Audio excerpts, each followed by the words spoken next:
Hello and welcome to another episode of Archery Releases ad Nauseum, and today I'm going to go over Scott Archery's new handheld releases for 2023. Those offerings are the Scott Apex Core Thumb Release and the Scott Select Hinge. I'm going to cover the Apex Core first, since there's a higher percentage of archers who are more likely to be interested in this than the Select Hinge. Big surprise, there are more thumb release users than archers using hinges. Additionally, I'm going to be talking about the Apex as well, since I haven't covered it yet, and I really can't talk about the Apex Core without highlighting the differences between them. The Apex Core is a sear-activated thumb release with an enclosed index finger ring and a closed hook. In the package that it comes in, there are no tools included. This seems to be a trend since the releases I received from B3 didn't have any Allen keys either. Not a big deal since all of the fasteners on these and the B3 ones can be adjusted with the trusty old yellow key set.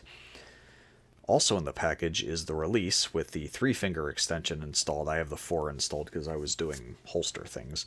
The 4-finger extension, and 2 thumb barrels, a small and a large. It's actually a similar kit to the Stan Onyx and has way more stuff included with it than the UV button.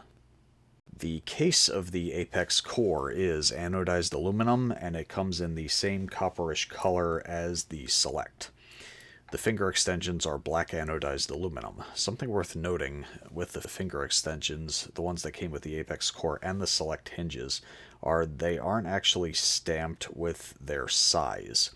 The finger extensions that came with the Apex, conversely, are stamped in the area that fits into the release body they're stamped with the numbers of the fingers, though that should be probably self-explanatory, and their size. I don't know why they would skip doing that with the Select because it comes in medium and large, and that's going to become very relevant when I start talking about the Select specifically. Unlike the Select Hinge, the Apex Core comes in one size, which matches the Apex Medium if you line up the handles. If you want to check that for yourself, check out my website at artandarchery.com for my sizing guide. I still have to scan this one in, but I'm working on it. So many projects, so little time. The finger beds are of average thickness, with the index finger being at the widest and then stepping down with each additional finger. Scott advertises it as a tapered handle.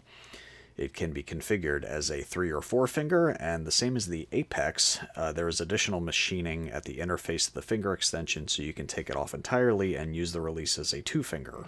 So it's not just cut off squarely like a Trueball Blade Pro Flex or Goat. They actually took into account that somebody might actually want to use it as a 2-finger.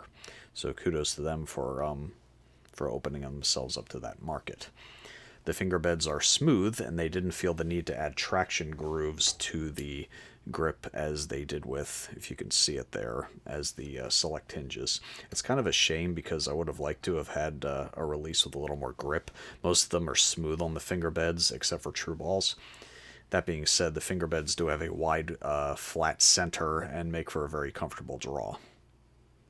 The Apex Core shares the same internal trigger mechanism as the Apex, but without the Apex's open hook and return spring. So there's nothing holding the hook open or anything that assists it in closing, despite the advertising showing the hook always sitting like this in the open position. They could have reversed the spring on the Apex from the Apex so the hook actually stayed open, and then you could just press it closed when you cocked it to make it easier for D-loop hookup. But since the Apex Core is a hook design and you have to use your finger to close the hook, that's kind of a downside. Most releases nowadays are the kind where you either have a spring that closes it or it closes with the cocking button.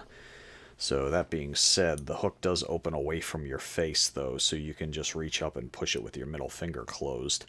And then, so it's not unlike a hotshot release. So it opens, unlike something like a Carter Just Because, where the hook opens this way, and then you have to kind of get your index finger around. You can just reach up and with your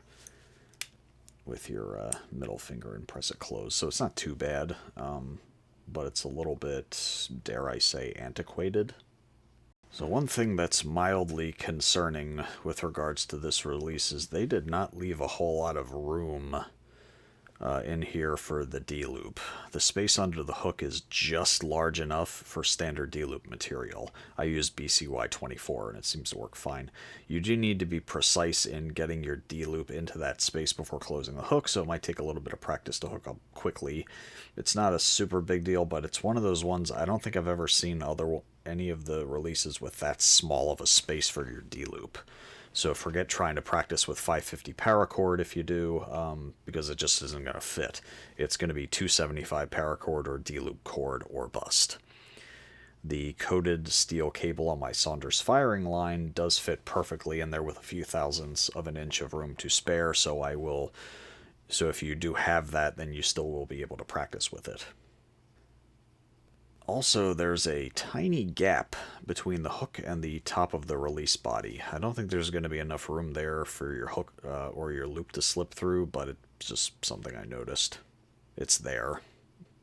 So something of note that kind of bugs me, the travel and tension adjustment on the apex core as well as the apex both require their two different sized Allen keys.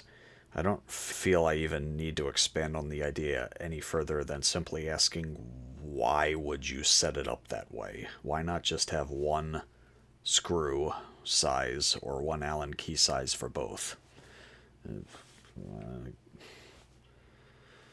The trigger on the apex core is decent, not extremely great. It's not Stan crisp, but decent. It's not as good as the apex core, despite sharing the exact same internals. It has a little bit of creep before it breaks.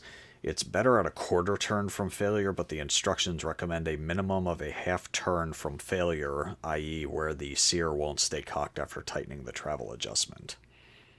The apex core has a sweep adjustable ring and or pinky finger extension with 50 degrees of adjustment range. Usually I set my shape-shifting thumbs to be fully swept, but the Scots have almost too much angle adjustment.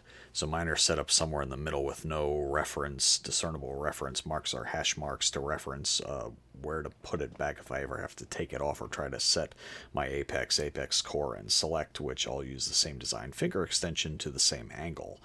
Swapping the finger extensions in and out is also more involved on these than others. You have to remove this locking screw here, then remove the button screw on top, then push out a pivot pin, and then when you rotate the finger extension out, you need to make sure to secure a very, very, very small washer that sits under the locking screw and sits in a track machined into the finger extension. You have to make sure you don't lose that, because it's just gonna fall into oblivion unless you take it apart in a plastic bag.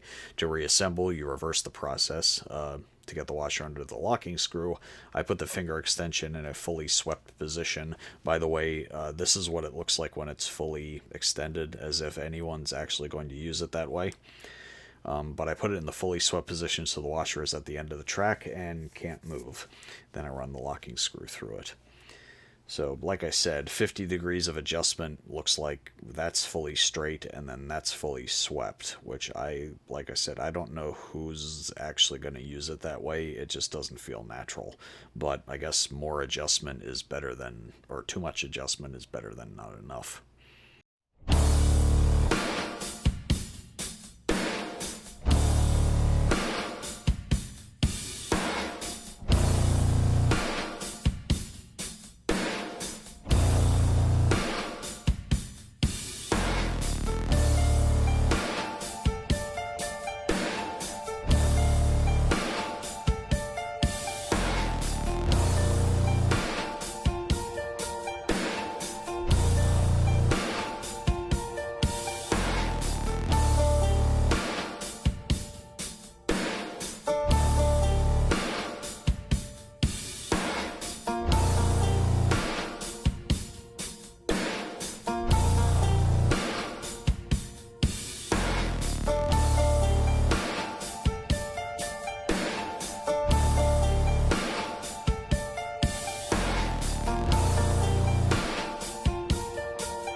Apex core comes with a multi-axis thumb barrel assembly. The thumb barrel post has 3 threaded holes for adjusting the length, and the thumb barrel is threaded for finer adjustment. Well, in one turn at a time. In the package is a small thumb barrel and a large one, so that's a plus, giving you a little bit more versatility. All the fasteners on the Apex core are black coated except for the mounting screws for the thumb barrel assembly. Those are shiny black stainless and look out of place by comparison. I'm not sure if the black hardware is oxide coated stainless or if it's just regular oxide coated steel. I'll find out later if it starts to rust. The Apex core does not have a lanyard attachment. That is a bit of, I'm pretty sure this thing is going to be intended for hunting purposes, and I think that is a misstep by not having one. So that's just, that's unfortunate. Also kind of unfortunate is the Apex core makes a very noticeable pinging sound when it goes off. Here's the Apex and how it sounds. Here's the Apex core when it goes off.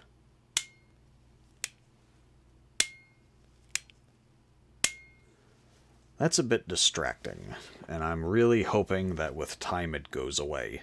But I'm thinking since the internals are the same, I'm thinking the heavier material that the Apex was made out of. The Apex, some people described it as being stainless. It isn't.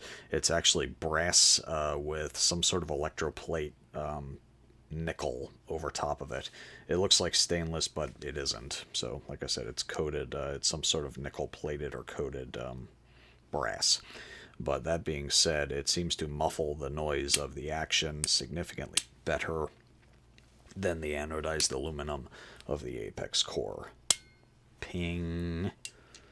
The price of the Apex core is $270 straight from Scott, and they are currently running a sale with a 10% coupon, which I really wish I'd seen before I placed my order.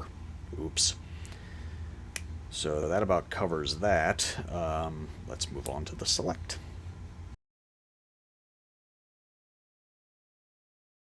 So similarly to the Apex core, the Scott Select hinge has an anodized aluminum body that is of a copperish color.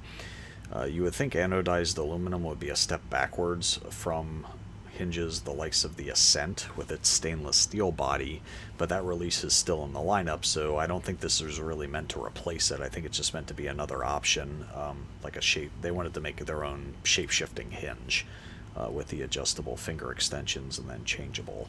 So they introduced this as part of the lineup because they had, up until this point, Scott didn't have any adjustable finger sweep and extension hinges in their lineup, so now they do. Like I said, similarly to the Apex core, the Select has a movable finger extension with 50 degrees of adjustment, which is about 20 degrees of overkill.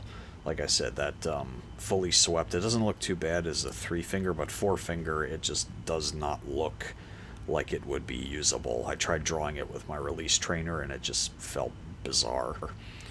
Okay, the Scott Select hinge has machined grooves in the finger beds for added grip, unlike the Trueball releases where the index finger is smooth and there is traction machined into the middle ring, and pinky finger. The grooves on the Select are in the index and middle finger, and the ring and pinky finger are smooth.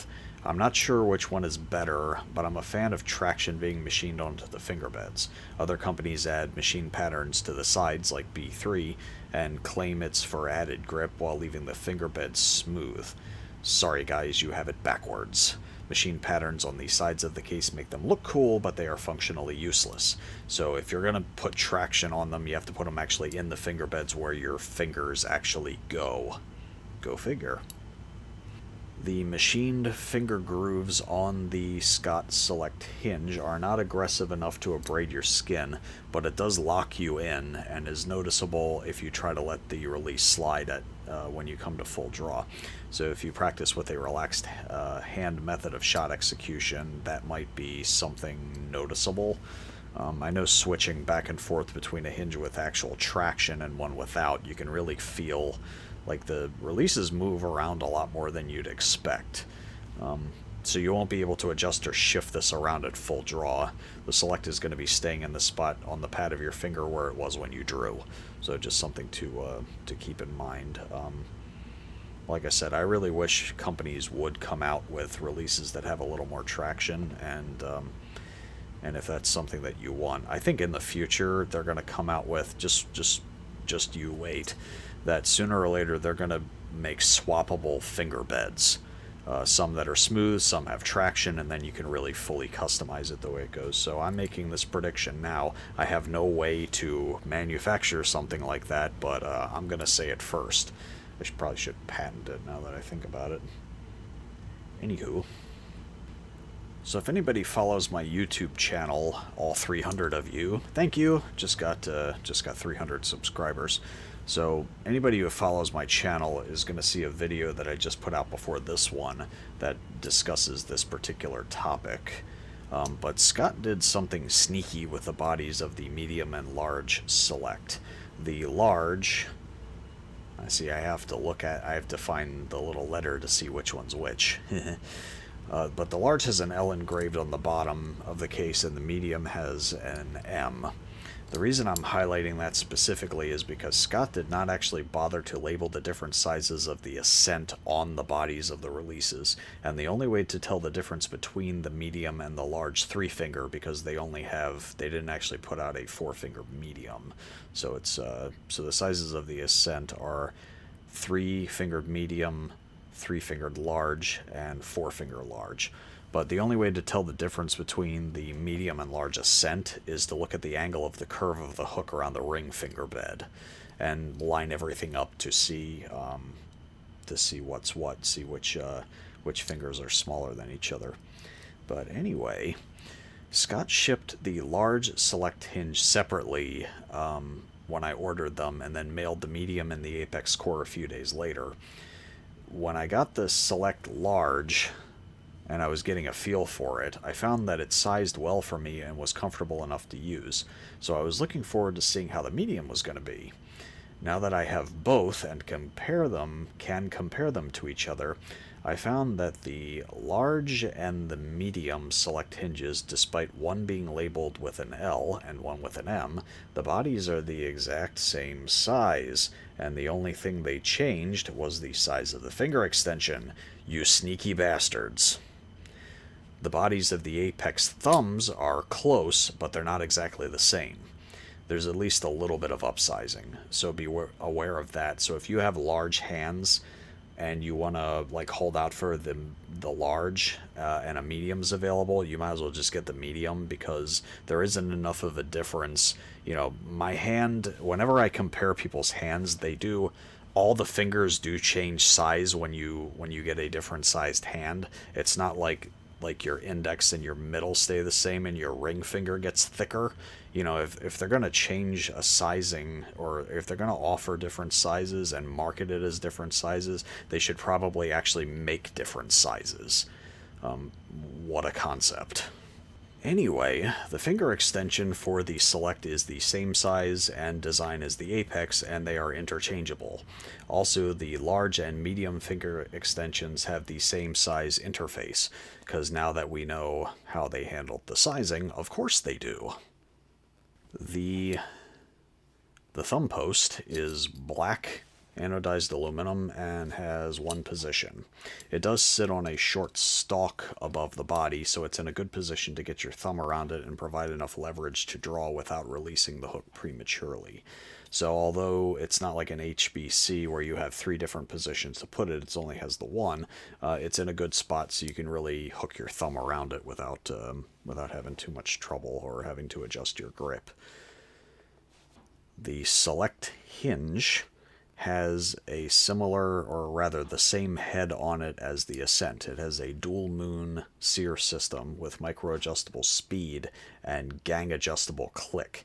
There is a machined reference mark on the top to see the relationship of the click and the speed by looking at the top of the neck where the sear insert screws to the release body. So there's a little hash mark there, and there's a little bit of gap here, so you can tell where you are in the travel when you go to adjust your click and your speed. The click itself is actually, it's a separate piece, but it's not micro adjustable. You get into it by running an Allen key through this hole in the head, and then you get to that and you kind of have to slide it with your finger. So once you get that into position, it locks onto the sear and then moves in unison. It's not like a UV Hinge 2.0 where the two things move independently. It's more like the True Ball Executive where everything locks together, and then once you get the click where you want it, it moves in unison. So that's a plus. So it's got its pluses and minuses, and like every release. So unfortunately, Scott is still sticking to using rubber bands as a return spring. So there's a little dental-sized rubber band that keeps the hook in the ready position. It's good that there is at least something that does keep it in the ready position, and they do include additional rubber bands for the inevitable point when this one breaks and needs to be replaced. So I'm kind of hoping they would have gone a similar route as their cousins at B3 and then get rid of the rubber bands entirely and go with magnets or anything other than rubber bands, but they're sticking with it for a while. So that's that. It's not necessarily a deal breaker. It's just I don't like having wear items on my releases. Fit and finish on the Select, and I don't think I talked about the Apex core, but the anodizing on them is perfect. The Select is a one-piece design, so I can't complain about how it fits together. The Apex core has a little bit, you can kind of feel the interface between the two things. It's a 2/3 design, so 2/3 of the casing is over here, and then it has a cap. So similarly to the B3 releases, so there's a cap on one side, and then most of the internals are kind of anchored to this end. There is one small problem with the Select Hinge, though, and that is the sear needs a little more polishing. I don't know if the microphone's going to pick this up, so I'm going to get real close, but if you can hear that, there is a little bit of grinding. You can feel a little bit of grinding. It doesn't stack or it doesn't hang up, but you can feel a little bit of vibration on the sear. So I think you can probably polish that out if you get a little bit of flits, things, or some of that Mother's Mag aluminum and wheel polish. I really shouldn't have to be doing any additional work on my releases. It's not like a gun that has to break in, but it's something that's worth noting. It isn't as noticeable when you get to full draw, but it is something you can feel here, and I don't know if that's going to. It might work itself out, but it's just not as smooth as it should be. The Scott Select Hinge retails for $219.99, and its closest competitor by price is technically the Trueball HT Flex, though the B3 releases like the Infinity Pro have a similar feature set, except for the independently adjustable click and speed. Same thing with the Trueball HT Flex. It doesn't have the independently adjustable click and speed, though there are fast clicks and slow clicks for the HBC and HT models. As far as dual moon hinges and interchangeable finger extensions, the UltraView Hinge 2.0 is the only other one on the market that has this complete feature set, though the UV 2.0 does not have adjustable sweep on the finger extension, and you have to purchase everything separately, including the four-finger finger extension. So if you wanted to use the UV 2.0 as anything other than a three-finger with a fixed finger extension, you have to buy it all separately, and I think that's a terrible idea. The Select Hinge at least comes as a kit, so you have the 3 and the 4. You can also set it up as a 2 since it's got the machining out similarly to the Apex core, so you could shoot it as a 2-finger comfortably, which I'm not into my preference is 3 fingers, but it's not that you can't. I just can't get enough rotation, but that's my problem, and your mileage may vary. Overall, I think the Apex Core and the Select are not perfect, but I can see myself using them, and I will probably add them into my rotation. And really, that's all I can say about them. If you like what I'm doing, please like, share, and subscribe. And until next time, take care, stay safe, and happy hunting. Full draw. The Select is going to be staying in the spot on the pad of your finger where it was when you drew. So, okay.